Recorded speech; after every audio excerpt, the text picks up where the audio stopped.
يا ابن عبد الله يا ناس لا طيح القروم من بيوت الشعر تاتي لك من اجزالها.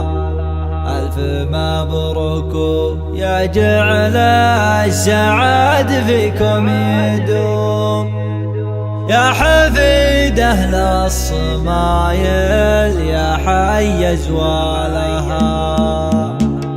باسم ربي نبتدي بالقصايد والعلوم الرقيب اللي على دقها وجلالها، والصلاة على النبي كل ليل وكل يوم هو شفيع الخلق يوم تبينه ولها. بعدها يا مسندي عجل وشمر وقوم هاكم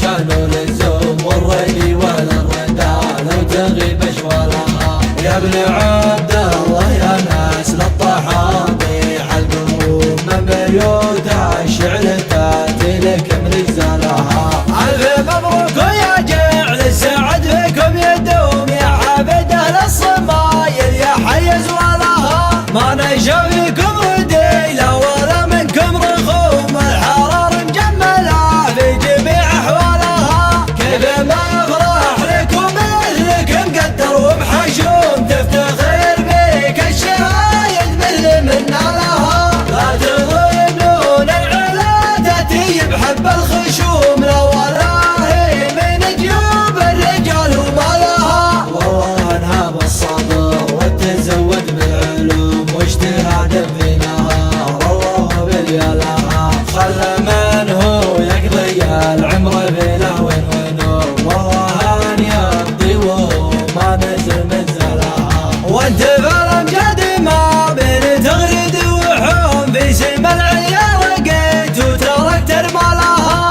والشهايد جعلها لك قدوم في قدوم ما يخيب كل راجل النوى يسعى لها. يلا هذي لك سجدنا ولك حج وصوم زينا الاحوال والخلق زين بالها. والخاتم صلوا على محمد بكل العزوم كلمة لا شك ترجع على ميالها. باسم ربي نبتدي بالقصايد والعلوم الرقيب اللي على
ميالها، كلمة لا شك ترجح على ميالها.